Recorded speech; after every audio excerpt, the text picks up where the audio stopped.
My Scottish experience. Sometimes life could be tough. Sometimes then you are lucky enough to have friends, listeners and supporters. But what about me when nobody is available in dark times? Where is my silver lining? Many years ago, I found a way to cope with such a situation. I found the anchor for my soul. Could you ever imagine that a country would be just that anchor I was searching for my whole life? Yes, it could and it would indeed. But this country must be a very special one, like Scotland.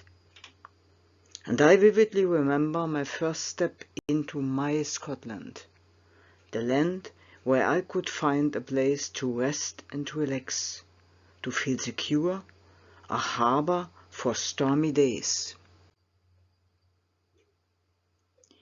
We were on our way to Glasgow to attend a Runrig concert, their Stamping Ground tour, amid a snowy winter with our Land Rover, 3 friends keen on Scottish music.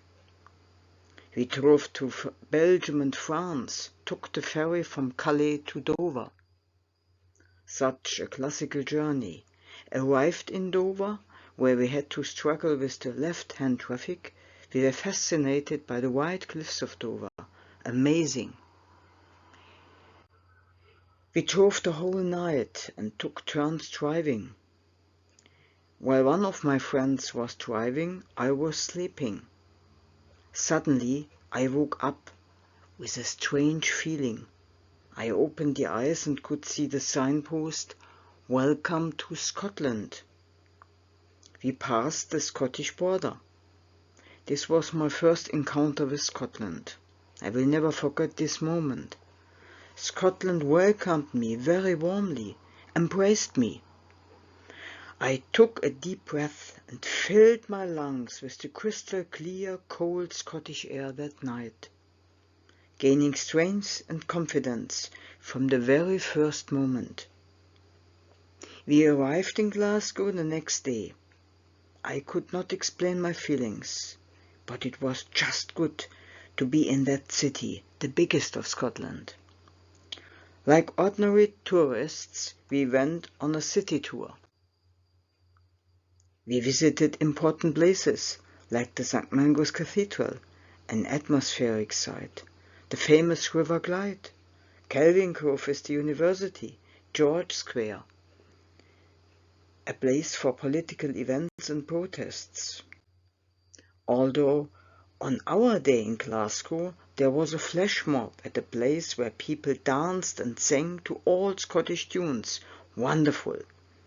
One of the songs was Loch Lomond, the same song Runrig always ended their concerts, and it was the same when we visited their concert in the Royal Concert Hall in Glasgow. What could I say? The concert was fantastic. Runrig and friends started with pipes and drums. They played a whole variety of older songs to celebrate a 40-year-long history as a music band from the Hebrides, and they also performed, of course, new ballads and tunes from their Stamping Ground tour. All people in the Royal Concert Hall were, apart from us, probably Scottish. We could see the Saltire, that's St. Andrew's Cross on a blue background, Scotland's national flag, and we could feel the proudness and happiness, the way of Scottish life. Great.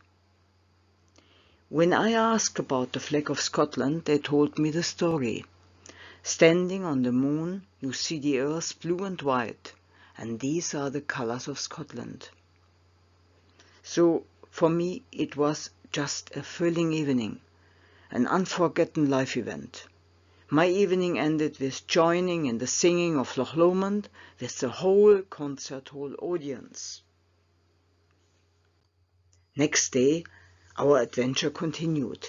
In the late afternoon we arrived in Edinburgh, the beautiful Scottish capital, which demonstrates history, pride and uniqueness in every place, at every side, on every street, in every park and on every hill. Edinburgh Castle is the powerful guardian of this amazing city. I had never been there before, but strangely enough, I could be the city guide for my friends. I showed them Calton Hill. We had to visit, of course, the castle and some important places in the old town. Edinburgh enchanted me, and do so until today. Edinburgh will always take a big part of my heart. The next stop on our way was Loch Lomond and the Trossachs National Park. What can I say? To be in that place after singing the famous song at a concert of my beloved Runwick, it was heavenly. I touched the sky.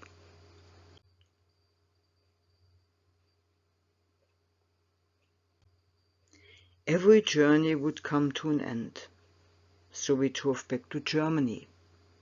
But I could not forget Scotland. I decided to come back later in the year, working as a family doctor, as a so-called GP. I did so for a couple of years. Because of family reasons, I had to return to Germany. But Scotland had and has changed my mind. My inner life has indeed influenced my way of life so far.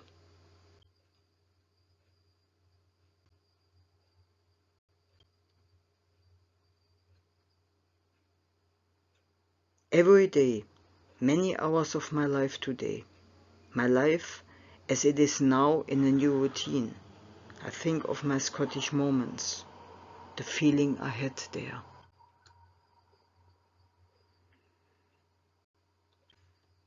These thoughts help me every day to get through with my life, my problems, my sorrows.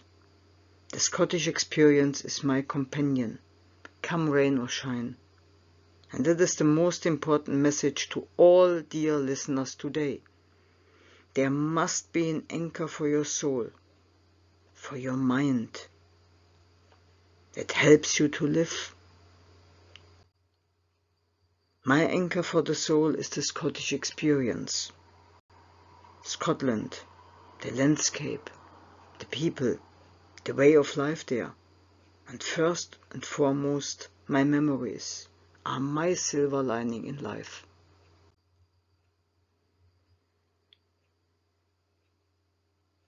I wish you such an experience. Keep going with your dreams, but make sure that one day your dreams will come true.